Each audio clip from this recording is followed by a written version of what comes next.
Audrey Hepburn. The early morning streets of Manhattan were quiet, but Audrey Hepburn made them unforgettable. In Breakfast at Tiffany's, 1961, she stepped onto Fifth Avenue in a sleek black Givenchy dress, coffee in one hand, croissant in the other. It wasn't just a costume, it was a statement.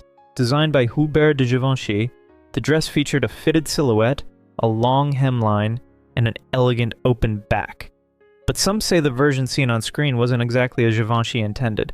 Rumors swirl that Paramount's costume department altered the neckline to better suit Hepburn's frame, though no definitive records confirm it. What is certain? The impact. The little black dress had existed long before. Coco Chanel had introduced it in the 1920s, but Hepburn's portrayal cemented it as the epitome of modern elegance. The proof? In 2006, one of the original dresses sold at Christie's London for $923,000. And in 2023, Tiffany & Co. honored its legacy with a temporary exhibit, allowing visitors to step into the world of Breakfast at Tiffany's. Decades later, that dress remains the gold standard of Hollywood glamour. Marilyn Monroe.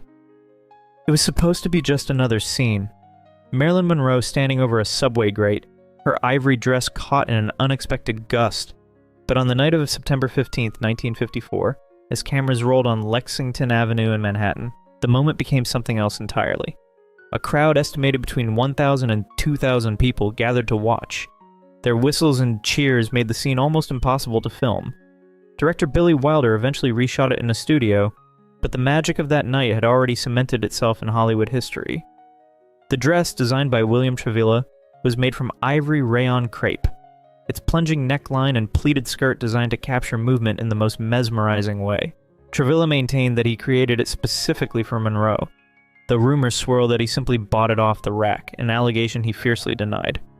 Off-camera, the scene reportedly caused tension in Monroe's marriage to baseball legend Joe DiMaggio. Some sources suggest he was furious over the attention it brought, storming off set in disgust. Their marriage ended in divorce just weeks later, though many factors contributed to their split. Decades later, the dress proved its lasting impact. In 2011, it went up for auction, selling for $4.6 million, far beyond its original estimate. By then, its once vibrant ivory hue had faded to a soft beige, but that didn't matter. The image of Monroe in that dress, standing over that subway grate, remains frozen in time, one of the most iconic fashion moments of the golden age of Hollywood. Grace Kelly. April 19, 1956. The world held its breath as Grace Kelly, Hollywood's golden girl, became a real-life princess. But before the vows, before the royal title, there was the dress. A masterpiece by MGM's Helen Rose. Every stitch told a story. The high neckline, delicate lace bodice, and silk taffeta skirt weren't just elegant. They were a farewell to Hollywood, a final role before stepping into royalty. Kelly personally paid for the gown, and 35 seamstresses spent 6 weeks bringing it to life. The lace? Handmade Brussels rose point, adorned with pearl-studded appliques. The veil? A sheer cathedral-length illusion, designed to keep her face visible to the millions watching. Even her Bible, carried instead of a bouquet, shimmered with silk and pearls. Some say it was the most influential wedding dress of the century. Decades later, when Kate Middleton wed Prince William, her gown, crafted by Sarah Burton for Alexander McQueen, echoed Kelly's timeless silhouette. Was it a direct homage? Fashion historians debate it, but the resemblance is undeniable. Today, Kelly's gown rests at the Philadelphia Museum of Art, a relic of Hollywood's golden age, proving that style, true unforgettable style, never fades. Rita Hayworth. The moment Rita Hayworth stepped into that strapless black satin gown and Gilda in 1946, Hollywood history was made. Designed by Jean Louis, the dress was a masterpiece of illusion, sleek, sculpted, and impossibly sultry. But what audiences didn't see? The hidden corset with boning that Hayworth wore beneath it. Having given birth just months earlier, the structure was essential to achieving that flawless hourglass silhouette. Then came the scene. Under a single spotlight, Hayworth peels off her opera gloves, swaying to put the blame on Mame, a performance so hypnotic, it redefined the femme fatale archetype. The dress clung to her every movement, and at one point it threatened to slip. When asked later what kept it up, Hayworth famously quipped, "Two things." But this wasn't just a dress, it was a symbol. Some fashion historians speculate that Jean Louis took inspiration from John Singer Sargent's Portrait of Madame X a painting that scandalized 19th century Paris with its daring black gown. In Gilda, that same energy was reborn, cementing Hayworth as the ultimate screen siren. The dress's legacy didn't end with the film. It set the standard for old Hollywood glamour, influencing evening wear for decades. Even its post-film journey had its own drama. Withdrawn from an auction in 2009, it later resurfaced and was officially sold at auction in 2011, still bearing its Columbia Pictures label and Hayworth's name. Yet for Hayworth, the gown was both a blessing and a curse. It made her an icon, but also trapped her in the role of the untouchable seductress. She once lamented, "Men go to bed with Gilda, but wake up with me." The dress had made her unforgettable, but at a cost. Elizabeth Taylor. It wasn't just a costume, it was a declaration of excess. Elizabeth Taylor's white chiffon gown in Cleopatra, 1963, wasn't merely designed to dazzle. It was a spectacle of craftsmanship, luxury, and sheer Hollywood indulgence. Created by the legendary Irene Sharaff, the gown was embroidered with real gold thread, draping Taylor in a shimmering aura fit for a queen. And that was just one piece of her record-breaking wardrobe. 20th Century Fox reportedly spent over $200,000, roughly $1.8 million today, on Taylor's costumes alone, an astronomical sum that set a new precedent for cinematic fashion. But Taylor wasn't just acting the part of Cleopatra, she embodied the role off-screen as well.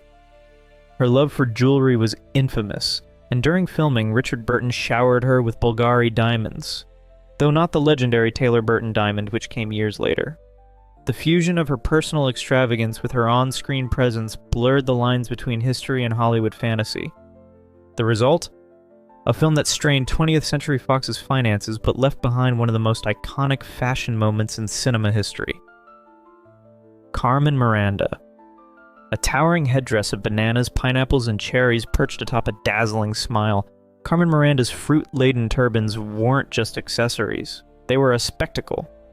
By the 1940s, Hollywood had crowned her the Brazilian bombshell, and her signature look was everywhere. But where did it come from? The inspiration traces back to the Baianas, Afro-Brazilian women from Bahia, who wore elaborate head wraps as part of their traditional attire. Miranda took that cultural foundation and turned it into something uniquely her own, amplifying it for the silver screen. Her breakout moment? The Gang's All Here in 1943. In one of the most surreal musical numbers ever filmed, she sang The Lady in the Tutti Frutti Hat while surrounded by chorus girls waving massive papier-mâché bananas.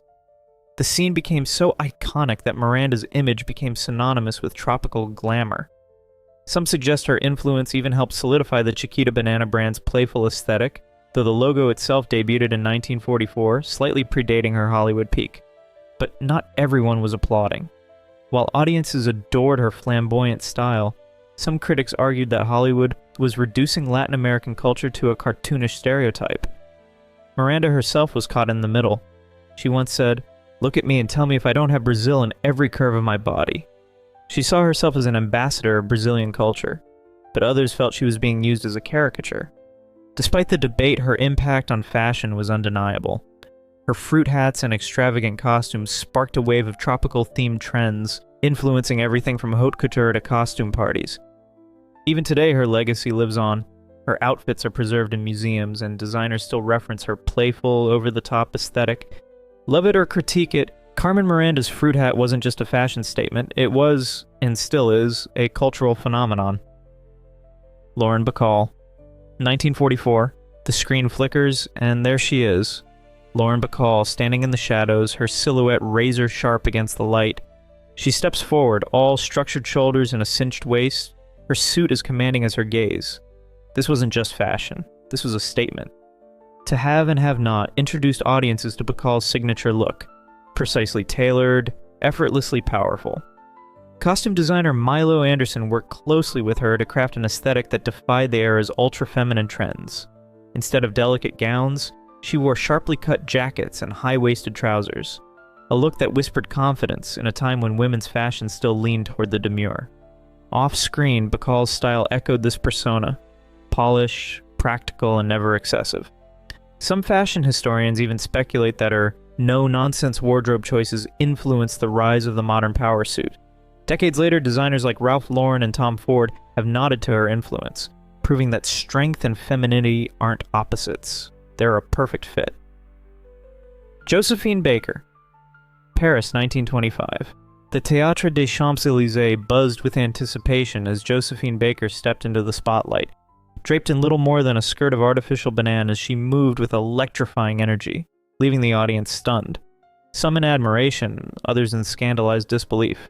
This wasn't just a dance, it was a moment that shattered conventions.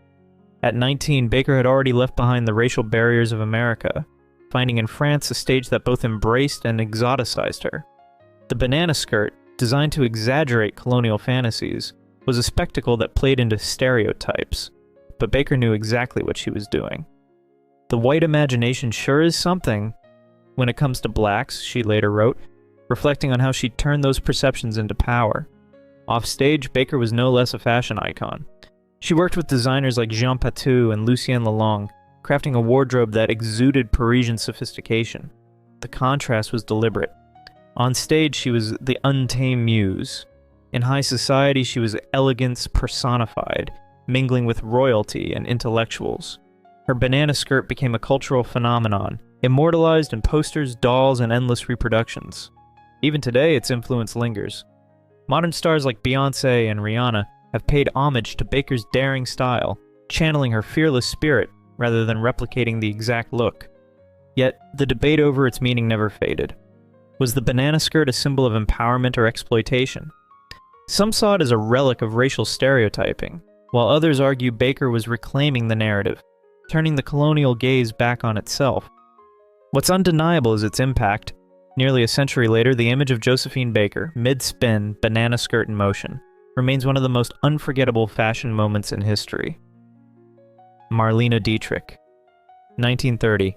The world is reeling from the Great Depression, Hollywood is still grappling with sound films, and fashion, rigidly feminine, until Marlene Dietrich strides onto the screen in Morocco wearing a tuxedo.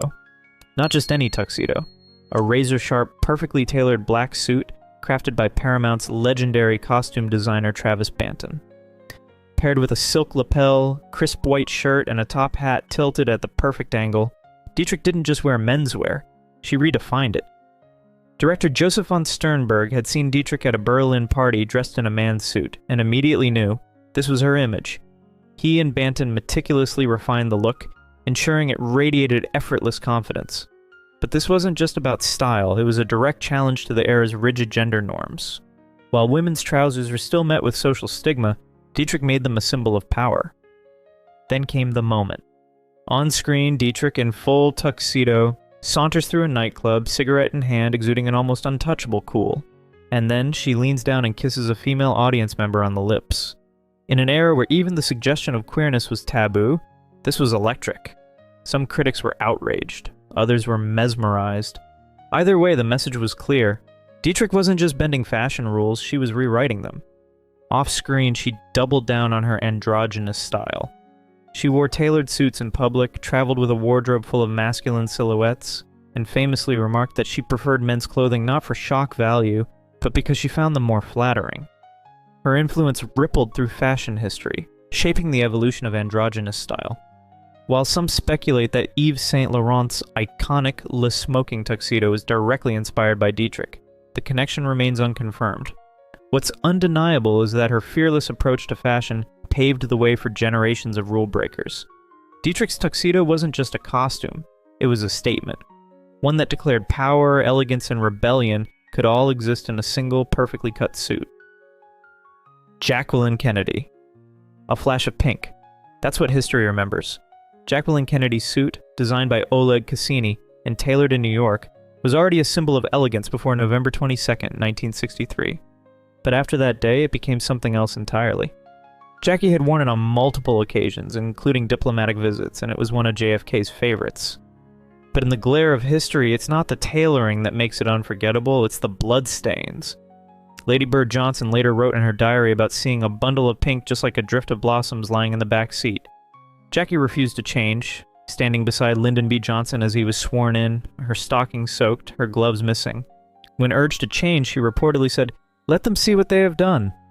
It was a deliberate choice, one that turned a fashion statement into an unflinching symbol of grief, resilience, and history itself.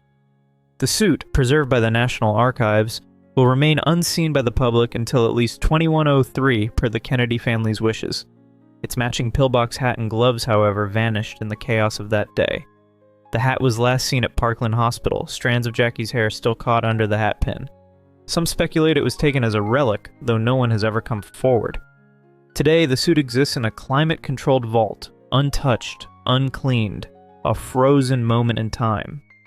As fashion critic Kathy Horan put it, if there is a single item that captures both the shame and the violence that erupted that day, and the glamour and artifice that preceded it, it is Jackie Kennedy's blood-stained pink suit.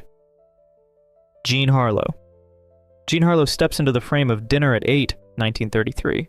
Draped in a pale ivory satin gown that clings like liquid light. Designed by MGM's Adrian, the bias-cut masterpiece wasn't just a dress, it was a revolution. The way it molded to her figure, shimmering with every movement, made Hollywood take notice. Satin had always been luxurious, but on Harlow, it became a weapon of seduction. Her platinum blonde waves, meticulously styled, only amplified the effect, creating an ethereal glow that seemed almost unreal on screen. Some say Adrian deliberately chose ivory over pure white to enhance the contrast against early film lighting, ensuring Harlow looked luminous rather than washed out. Whether intentional or not, the result was unforgettable. The bias cut, a technique pioneered by Madeleine Vianney in the 1920s, had already made waves in Paris couture, but Adrian brought it to Hollywood in a way that would define an era. After Dinner at 8, the slinky, body-skimming silhouette dominated evening wear, inspiring countless red carpet looks and bridal gowns for decades. Even today, echoes of Harlow's satin-clad allure appear in modern fashion, proving that true glamour never fades. James Dean. A red windbreaker. Simple, right? But in 1955, James Dean turned it into a symbol of teenage defiance. Rebel Without a Cause was drenched in moody angst, and that pop of red, it was intentional. Costume designer Moss Mabry, working with Warner Brothers' wardrobe team, wanted Dean's character, Jim Stark, to stand out, both visually and thematically. The jacket wasn't just clothing, it was rebellion stitched into fabric. Dean paired it with a plain white tee and cuffed jeans, a look so effortless it felt like he wasn't trying at all. And that was the magic, he didn't have to. Off-screen, he was just as attached to the jacket. Some accounts suggest he kept it after filming, though official records don't confirm whether it was gifted or simply taken. Either way, it became his, a second skin that blurred the line between actor and character. After Dean's tragic passing at 24, the jacket's legend only grew. It wasn't just a piece of clothing anymore. It was a relic of youth, rebellion, and a life cut short. Decades later, it remains one of the most recognizable garments in cinematic history, endlessly recreated but never quite duplicated. Some replicas struggle with fit, as vintage cuts don't always align with modern proportions. Others mistakenly credit Barracuda for the design, though Mabry and the Warner Brothers costume department crafted it specifically for the film. Today, brands still produce high-end versions, using cotton fabric and ribbed cuffs to match the original. But the truth is, no reproduction can capture what made it iconic. It wasn't just the fabric or the color. It was the man who wore it, the way he carried himself, and the attitude he left behind. Dorothy Dandridge. March 30th, 1955. The 27th Academy Awards. Hollywood royalty floods the Archaeopantages Theater, but one woman commands all eyes. Dorothy Dandridge. She steps onto the red carpet in a white off-the-shoulder gown, elegance stitched into every seam. Designed by William Travilla, the dress hugs her figure with a fitted bodice before cascading into a flowing skirt, a vision of old Hollywood glamour. But this wasn't just about fashion, it was history. Dandridge had already shattered barriers as the first black woman nominated for Best Actress, and now she stood before the world, radiating confidence in a gown that cemented her status as a star. While Grace Kelly would take home the Oscar that night, Dandridge's legacy was already written. Some say the dress was a deliberate statement, a quiet defiance against an industry still reluctant to embrace change. Others argue it was simply a reflection of her impeccable style. Either way, her presence that night, wrapped in silk and history, left an imprint far beyond the awards stage. Fred Astaire. A tuxedo, a bow tie, and a perfectly tailored jacket, Fred Astaire turned black tie into an art form. In the 1930s and 40s, his on-screen wardrobe wasn't just elegant, it was engineered for movement. Bernard Newman, the designer behind films like Top Hat and Swing Time, crafted suits that allowed Astaire to glide across the floor without a wrinkle out of place. He favored high armholes for better mobility and two-tone spectator shoes that made every tap and slide more visually striking. Off-screen, his style was just as polished, effortlessly blending Savile Row precision with American ease. While some fashion historians suggest his influence reached designers like Ralph Lauren, concrete evidence is scarce. What's undeniable? Astaire made formal wear feel effortless, proving that true style isn't just about what you wear, but how you wear it. If you've enjoyed this video, please leave a like and comment. Also consider subscribing and hitting the notification bell to get notified of our new videos each week. Thanks for watching.